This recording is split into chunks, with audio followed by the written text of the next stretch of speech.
अगर आप सोचते हैं कि पैसा बैंक में रखना सेफ है तो आज की जो वीडियो है वो आपकी जो सोच है उसको बदल कर रख देगी। मैट्रिक्स का सबसे पहला और सबसे जो साइलेंट वेपन है वो बैंकिंग सिस्टम है, जहां आप अपना जो पैसा है उसको सेव तो करते हैं लेकिन अपना जो फाइनेंशियल फ्रीडम है वो उन लोगों के हवाले करते हैं जो इन सिस्टम को डिजाइन करते हैं। ये जो सिस्टम है वो इतना पॉलिश है कि आपको लगता है कि सब कुछ आपके अपने कंट्रोल में है, लेकिन आपको पता भी नहीं चलता कि आप एक खुद ही कंट्रोल हो रहे हैं सिस्टम के हवाले से। सबसे पहले तो मैं पैसे की रियलिटी के हवाले से बात करता हूँ। अक्सर लोग कहते हैं कि मेरे पास 10 लाख है, 20 लाख है या 30 लाख है, लेकिन ये असल में पैसा है क्या? ये सिर्फ एक पेपर है जिसकी जो वैल्यू है वो गवर्नमेंट डिसाइड करती है और ये एक इल्यूजन के ऊपर चल रहा है। इस पेपर की कोई वर्ल्ड बैकिंग नहीं है जिसको हम पैसा कहते हैं, और ये तब तक काम करेगा जब तक ट्रस्ट और ये इल्यूजन जो है वो जिंदा है। एक एग्जांपल देता हूँ आपको मैं। यूएसए ने 1971 में जैसे ही डॉलर को गोल्ड से अनलिंक किया, उस दिन से जो डॉलर है वो एक परसेप्शन बन गया, और इसको देखा देखी बाकी दुनिया के जितने भी कंट्रीज हैं उन्होंने भी अपना जो पैसा है वो उसको प्रिंट करना शुरू कर दिया। जितना ज्यादा पैसा जो है वो प्रिंट होता रहेगा उतनी ज्यादा इन्फ्लेशन बढ़ेगी, और जितनी इन्फ्लेशन बढ़ेगी आपका पैसा साइलेंटली उतना ही डिवैल्यू होता रहेगा। और यही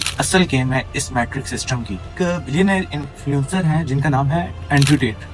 इसने सबसे पहले इस मैट्रिक्स सिस्टम को एक्सपोज किया। ये इन्फ्लुएंसर जो था वो एक टॉप का इन्फ्लुएंसर था, और जब इसने इस मैट्रिक्स सिस्टम को समझा, सिस्टम कैसे आपका पैसा, आपकी एजुकेशन सब कुछ कंट्रोल कर रहा है, तो ना सिर्फ इसने इस मैट्रिक्स सिस्टम को रिजेक्ट किया बल्कि ये एक अब मुसलमान भी है। तो ये बात ओपनली प्लेटफॉर्म्स पे कहना शुरू कर दी कि ये जो मैट्रिक्स सिस्टम है ये हमें सिर्फ वेक नहीं ओबिडेंट बनाते हैं। ये आपके जितने भी टैक्सेस हैं, रेंट्स हैं, और ये जितना भी आपको बैंकिंग सिस्टम के हवाले से लोन ऑफर करते हैं, ये सारी चीजें उसने ना सिर्फ एक्सपोज की। जब एंड्रयू टेट ने सच बोलना शुरू किया तो आपको पता है उसके साथ क्या हुआ? जितने भी आपके प्लेटफॉर्म्स हैं सोशल मीडिया के, उसको तमाम प्लेटफॉर्म से बैन कर दिया गया। आप समझ सकते हैं कि सच की भी एक कीमत अदा करनी पड़ती है। आप अक्सर सोचते हैं आपका जो पैसा है वो बैंक में सेव है, या आप सेविंग अकाउंट ओपन करवा लेते हैं, लेकिन बैंक जो है वो आपका पैसा यूज करता है बाकियों को लोन देने में, जैसे कि कॉर्पोरेट सेक्टर्स हैं, रियल एस्टेट के प्रोजेक्ट्स हैं, इनमें इन्वेस्ट करता है और आपको रिटर्न में 11% देता है। और अगर हम इन्फ्लेशन की बात करें तो वो उसका जो इस टाइम करंट रेट चल रहा है 25 से 30% आपकी इन्फ्लेशन आराम से खा जाती है। यानी कि आपका जो पैसा है वो फिर भी डिवैल्यू हो रहा है, आपका पैसा घट रहा है असल में। और यही मेरी कोशिश है कि आपको इस वीडियो में समझाऊं। और एक मिसाल आपको देता हूँ। 2018 में अगर हम पेट्रोल के रेट की बात करें तो पेट्रोल का रेट उस टाइम 90 रुपीज था, तो आज आपके सामने है 2018 में अगर आपने 1 करोड़ रुपया अपने बैंक में रखा होता, आज ऑयल का रेट बढ़ चुका है। आज आपका जितने भी दाल चावल, इवन कि आपके घर का रेंट, हर चीज बढ़ चुकी है। यानी कि इन्फ्लेशन जो है वो 100% से भी ऊपर क्रॉस कर चुकी है। तो मैं कह सकता हूँ कि आपका उस टाइम का करोड़ रुपया आज की जो है वो 10 लाख के भी बराबर नहीं है। आप डॉलर देखें कितना ऊपर जा चुका है, आप बाकी चीजें से कंपैरिजन करें। आसान तरीके से आपको इस तरीके से समझा देता हूँ। अगर आपका 1 करोड़ रुपया बैंक में पड़ा हुआ और पेट्रोल का रेट है 100 रुपया, तो आपका करोड़ रुपया है। अगर पेट्रोल 200 रुपये में चला जाता है तो आपका करोड़ रुपया नहीं होगा, आपका 50 लाख होगा। 50 लाख इन्फ्लेशन खा चुकी है। और क्या ये मसला पाकिस्तान का है? क्या पाकिस्तान हमें छोड़ के चले जाना चाहिए? बिल्कुल भी नहीं। आप जिस भी कंट्री में जाएंगे आपको ये तमाम पूरी दुनिया के अंदर ये आपको सिस्टम नजर आएगा। 2023 में यूएसए का सिलिकॉन वैली कोलैप्स हुआ। लोगों के जो बड़े आईटी सेक्टर्स की कंपनीज थी उनका बिलियंस ऑफ डॉलर जो है वो एक ही दिन में डूब गए। दुनिया की बिगेस्ट टेक कंपनीज का जो पैसा था वो फ्रीज हो गया। From the collapse of Silicon Valley Bank on Friday are being felt across the world. The US government's now said it will ensure all SVB account holders will be able to retrieve any funds they have when they start their day to day. A statement by the US. वैसे कि और भी कई bank जो है वो collapse हो चुके हैं, जैसे कि सिग्नेचर बैंक और फर्स्ट रिपब्लिक बैंक। लोगों का बिलियंस ऑफ डॉलर्स का नुकसान हुआ। अगर हम साइप्रस की बात करें तो 2013 में साइप्रस के लोगों के अकाउंट फ्रीज हो चुके थे। लेबनान की अगर मैं बात करूं तो 2013 में लोग अपना पैसा अपने ही अकाउंट से नहीं निकलवा सके। 2015 में ग्रीस में सिर्फ आप बैंक से 60 यूरो ही पर डे जो आपको विड्रॉ था वो अलाउड था। मैंने अपनी लास्ट वीडियो में इंडिया के एक बैंक के हवाले से भी बात की थी, इस तरह से कोलैप्स हुआ। और पाकिस्तान में भी ऐसा कई बार हो चुका है कि कई बैंक्स को दूसरे बैंक्स ने बाय किया क्योंकि वो कोलैप्स होने के करीब थे। ये एक डिजिटल इल्यूजन है और ये तब तक काम करता है जब तक सिस्टम स्टेबल है, आपका ट्रस्ट, लोगों का ट्रस्ट बाकी है। तो अगर हम बात करें जो स्मार्ट इन्वेस्टर हैं, अगर मैं जितने भी स्मार्ट लोगों की बात करूं, इन्वेस्टर्स की बात करूं, जो इस पैसे की हकीकत को जानते हैं, वो अपना कभी भी पैसा जो है वो 3 से 6 महीनों के इमरजेंसी कैश के अलावा बैंक में पैसा नहीं रखते। वो अपने एसेट्स बिल्ड करते हैं, रियल एस्टेट में इन्वेस्ट करते हैं, और भी हम आज कई ऐसी इन्वेस्टमेंट्स के हवाले से बात करेंगे इस वीडियो में आगे चलकर। और अगर अब बात की जाए क्रिप्टो की, तो क्रिप्टो नाम ही काफी है लोगों को बेवकूफ बनाने का और एक ऐसे ख्वाब दिखाने का जिसमें उनको जो है बड़े बड़े इन्फ्लुएंसर को आप देखते होंगे, वो आपको गाड़ियां दिखाते हैं, घर दिखाते हैं, यूके में बड़े बड़े होटल्स में स्टे करते हैं, लेकिन असल कहानी कुछ और है। असल ये बात है कि 90% लोगों ने जो क्रिप्टो में 2021 से 2025 तक जितने भी यूथ ने इन्वेस्ट किए 90% लोग जो है वो बर्बाद हुए हैं। और काफी चीजें, कुछ ने अपनी ज्वेलरी बेची, कुछ ने घर गाड़ी गिरवी रखवाई, कुछ ने अपना घर गिरवी रखवाया और क्रिप्टो में उन्होंने नुकसान किया। यानी कि आप बड़े ख्वाब लेके जाते हैं और ये इस जंगल में अगर आप बगैर सोचे समझे जाएंगे तो आपको ना सिर्फ नुकसान होगा बल्कि आप उन 90% में शामिल हो जाएंगे जो लेके बहुत कुछ आए थे। और सिर्फ लूना एक कॉइन जिसके पूरी दुनिया भर के बड़े बड़े जो क्रिप्टो के इन्फ्लुएंसर्स हैं उनका ट्रस्ट था। और $40 बिलियन, आपको मैं बता रहा हूँ, $40 बिलियन एक ही दिन में जीरो हो गए। जिंदा क्रिप्टो की सबसे बड़ी तबाही। इसके अलावा एक और बिटकॉइन जिसको क्रिप्टो करेंसी जिसको कहते हैं कि बिटकॉइन किलर वन कॉइन, 2016 में उसने लॉन्च होना था और डॉक्टर रुजा ने हिस्ट्री का आज तक का सबसे बड़ा स्कैम किया। $1 बिलियन वो लेकर भाग गई और आज उसका कोई अता पता नहीं कि वो कहाँ पर है। मिसाल के तौर पे अगर आप एक लॉटरी खरीदते हैं और लॉटरी कंपनी ने 100 लोगों को लॉटरी बेची है, मुझे ये बताएं कि खरीदने वाले को प्रॉफिट है या बेचने वाले को।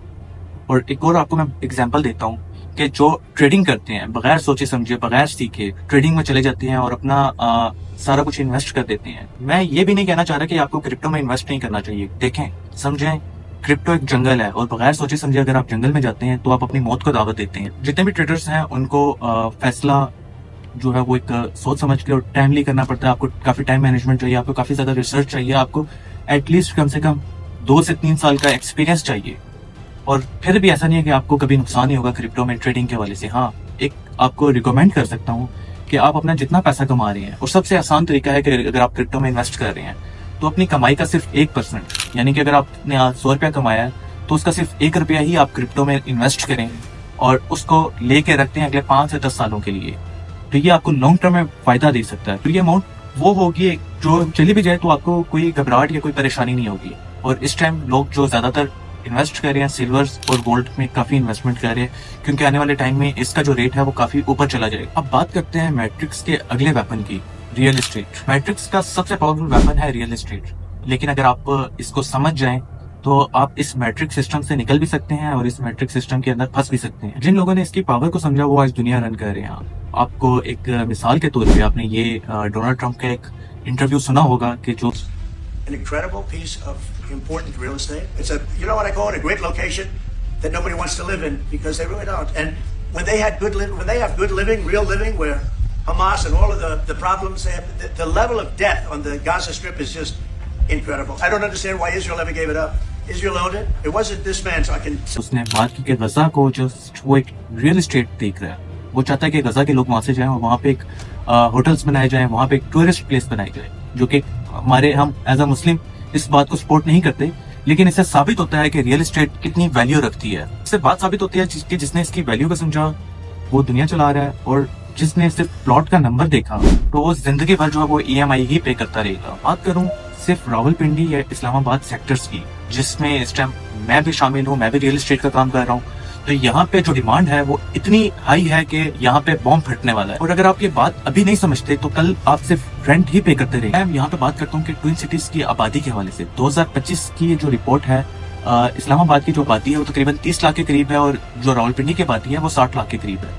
तो आने वाले 5 सालों में इसकी जो आबादी है वो तकरीबन 1,30,40 लाख से भी ज्यादा ऊपर क्रॉस करके जा सकती है, क्योंकि हर साल 3 लाख लोग यहाँ पे रहने के लिए आते हैं। रावलपिंडी और इस्लामाबाद में हर तीसरे आदमी से अगर आप मिलेंगे तो वो एक रेंट के घर में रह रहा होगा। और हमें हर साल जो डिमांड है घर बनाने की वो तकरीबन 3.5 से 4 लाख हमें यहाँ पे घर हर साल बनाने चाहिए, लेकिन सिर्फ और सिर्फ बनाए जा रहे हैं लाख से 1.5 लाख।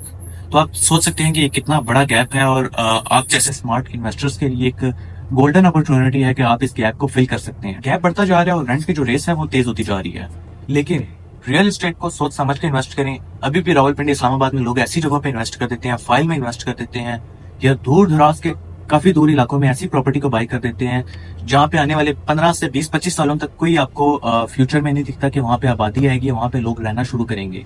बड़े बड़े नाम है, बड़ी बड़ी हाउसिंग सोसाइटीज हैं, और वहाँ पे डेवलपमेंट भी ना सिर्फ हो रही है, लेकिन आप सोच समझ के इन्वेस्ट करें। जहाँ पे डिमांड है हमेशा आपको वहीं पे इन्वेस्ट करना चाहिए। अब कई लोग समझेंगे कि डिमांड वाली जगह पे 15 से 20 लाख रुपए में इन्वेस्टमेंट नहीं हो सकती, तो आपकी सोच गलत है। आप इतने पैसों से भी अपना एक एसेट ऐसा बिल्ड कर सकते हैं जो आपको ना सिर्फ मंथली रेंटल दे, बल्कि उसकी जो वैल्यू होगी, यानी कि उसका जो कैपिटल होगा 15 लाख, वो भी हर साल अप्रिशिएट करेगा। और जो स्मार्ट इन्वेस्टर होता है वो सबसे पहले एक बड़े बिजनेसमैन आदमी, कई किसी भी बिजनेस में जब वो पैसा इन्वेस्ट करता है तो एग्जिट प्लान उसके माइंड में सबसे पहले होता है, एग्जिट कैसे लेना है। तो अपनी इन्वेस्टमेंट को भी आप इस तरीके से सोच समझ के जब आप इन्वेस्ट करेंगे कि आपको कल को वहां पे एग्जिट अगर लेना पड़े तो मेरे से कांटेक्ट कर सकते हैं। मैं ना सिर्फ आपका एसेट्स बिल्ड करवाने में आपकी हेल्प कर सकता हूँ, बल्कि ये सारी चीजें आपको टेंशन लेने की जरूरत नहीं होगी। सारी रिसर्च करने के बाद ही आपकी जो प्रॉपर्टी है वो आपको दिखा सकता हूँ, हर तरीके से उसको वेरीफाइड करके। आपकी प्रॉपर्टी एप्रिसिएशन भी हो, रीसेल भी आसानी से हो और उसका जो रेंट है वो भी आपको मिलता रहे। मेरा नाम जुनैद अहमद है और मैं पिछले कई सालों से लोगों को रियल एस्टेट एसेट्स जो है वो बिल्ड करवाना सिखा रहा हूँ। आप मेरे से रब्ता करें और अगर आप चाहते हैं कि एक ऐसी 1 करोड़ की इन्वेस्टमेंट का राज खोलूं जो आपको रोजाना का 25 से 30 हजार जो है वो अर्न करके दे सकती है, तो चैनल को सब्सक्राइब करें, मुझसे कांटेक्ट करें, कमेंट करें, शो मी दिस प्रॉपर्टी। मैं आपके लिए उस टॉपिक पे अलग से एक वीडियो बनाऊंगा। आप चैनल को लाइक करें, वीडियो को लाइक करें, चैनल सब्सक्राइब करें और आपके लिए उस टॉपिक के ऊपर भी अलग से वीडियो लेके आऊं। वीडियो को आगे शेयर करें ताकि किसी की जिंदगी भी ये वीडियो जो है वो बदल सकती है। क्योंकि मैट्रिक्स से निकल के रियल वर्ल्ड के अंदर जो है वो एसेट्स बिल्ड करने का जो वक्त है वो आ चुका है। वक्त है इस सिस्टम को ब्रेक करने का। इंशाल्लाह नेक्स्ट वीडियो में आपसे